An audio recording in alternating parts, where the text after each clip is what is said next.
வணக்கம் friends, welcome to my channel. நம்ம இன்றைக்கி பார்க்க போகிறது ஒரு தயிர் சாதம் ரெசிபி தான்.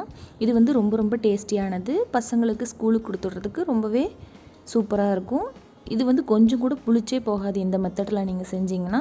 நான் வந்து இப்போ தேவையான பொருளை எடுத்து வச்சுருக்கேன். பால், தயிர், தாளிப்புக்கு தேவையான பொருட்கள், சாதம் வடித்து வச்சுருக்கேன். சாதம் வந்து நம்ம ரெகுலராக செய்கிறத விட கொஞ்சம் தண்ணி கூடுதலாக ஊற்றி குலைவாக வடிச்சுக்கணும். நான் வந்து குக்கரில் வச்சு தான் எடுத்திருக்கேன். ஒரு 1/4 டம்ளர் அளவுக்கு தண்ணி எக்ஸ்ட்ரா ஊற்றி வேக வச்சு எடுத்திருக்கேன். பாருங்கள், அந்த சூட்லேயே எடுத்து நம்ம வந்து ஒரு பாத்திரத்தில் மாற்றிக்கலாம். இப்போ வந்து இது ஆறுறதுக்குள்ளே கட்டியெல்லாம் உடச்சி விட்டுட்டு நல்லா சாதத்தை மசிச்சிடணும். நான் வந்து கொஞ்சமாக உப்பு சேர்த்தி நல்லா மசிச்சு எடுத்துக்கிறேன். இது வந்து நம்ம எவ்வளோக்கு எவ்வளோ மசிக்கிறோமோ அந்தளவுக்கு குலைவாகவும் நல்ல டேஸ்ட்டாகவும் இருக்கும். பாருங்கள், இந்த சூடு ஆறுறதுக்குள்ளே நம்ம வந்து நல்லா மசிச்சு எடுத்துக்கலாம். இப்போது நான் வந்து 100 ml அளவுக்கு பால் எடுத்து வச்சுருக்கேன். இது காய்ச்சி ஆற வச்ச பால். இதை வந்து கலந்துக்கிறேன். பால் வேண்டான்னு நினைக்கிறவங்க தண்ணி சேர்த்துக்கலாம். ஆனால் பால் ஊற்றணும் அப்படின்னா தயிருக்கும் பாலுக்கும் சேர்த்து அந்த புளிப்பு ஏறாமல் இருக்கிறதுக்கு இது வந்து நல்ல உதவியாக இருக்குது. அதனால் நான் வந்து ரெகுலராகவே பால் தான் சேர்த்துவேன். பாருங்கள், பால் சேர்த்தி நல்லா குலைவாக பிசைஞ்சாச்சு. இப்போ அடுத்ததான் நம்ம தாளிப்பு கரண்டி வச்சுக்கலாம். 1 டேபிள் ஸ்பூன் அளவுக்கு எண்ணெய் ஊற்றிருக்கேன். இதில் வந்து கடுகு, உளுந்தம்பருப்பு, சீரகம் போட்டுக்கலாம். சீரகம் வந்து கண்டிப்பாக போடணும். இது ஒரு வித்தியாசமான டேஸ்ட்டாக இருக்கும்.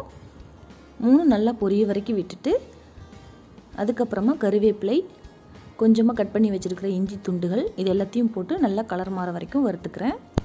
இந்த தாளிப்பு தான் சாதத்துக்கு நல்ல வாசனையும் நல்ல டேஸ்ட்டையும் கொடுக்க போகுது. அதனால் நல்லா கலர் மாற வரைக்கும் நம்ம வறுத்துக்கலாம். இப்போ வந்து நம்ம மசிச்சு வச்சுருக்கிற சாதத்தில் இந்த தாளிச்ச பொருட்கள் எல்லாத்தையும் கொட்டிக்கலாம். பார்க்கவே சூப்பராக இருக்குது.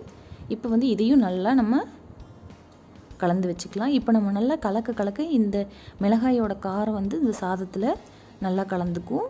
இப்போ கொஞ்சமாக கொத்தமல்லி தூவிக்கிறேன். இப்போ நல்லா ஆறிடுச்சு. இப்போ ஓரளவுக்கு நம்ம வந்து தாளிக்கிற டைமு, இந்த மசிச்ச டைம் எல்லாத்துலேயுமே இந்த சாதம் வந்து நல்லா ஆறிடும். இப்போ வந்து 200 ml அளவுக்கு தயிர் எடுத்து வச்சுருக்கேன். இது வந்து வீட்டிலேயே தயார் பண்ண தயிர், கெட்டியான தயிர் எடுத்து வச்சுருக்கேன். இதே வந்து சாதத்தில் கொட்டி நல்லா மிக்ஸ் பண்ணிக்கலாம். கண்டிப்பாக சாதம் வந்து சூடாக இருக்கக்கூடாது.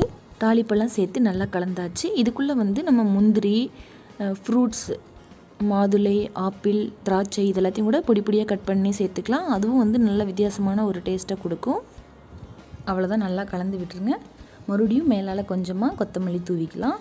இந்த சமயத்தில் கடைசியாக நம்ம வந்து ஒரு தடவை உப்பு பார்த்துடணும். கொஞ்சம் உப்பு பத்தலைன்னா கொஞ்சமாக போட்டு எடுத்துக்கலாம். அவ்வளோதான், டேஸ்டியான தயிர் சாதம் ரெடி ஆகிடுச்சு. இது வந்து கண்டிப்பாக புளிச்சே போகாது.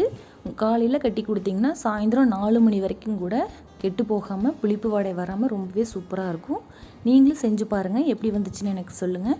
உங்களுக்கு இந்த வீடியோ பிடிச்சிருந்துச்சுன்னா எனக்கு ஒரு லைக் கொடுக்க மறக்காதீங்க. தேங்க்யூ ஃபார் வாட்சிங்.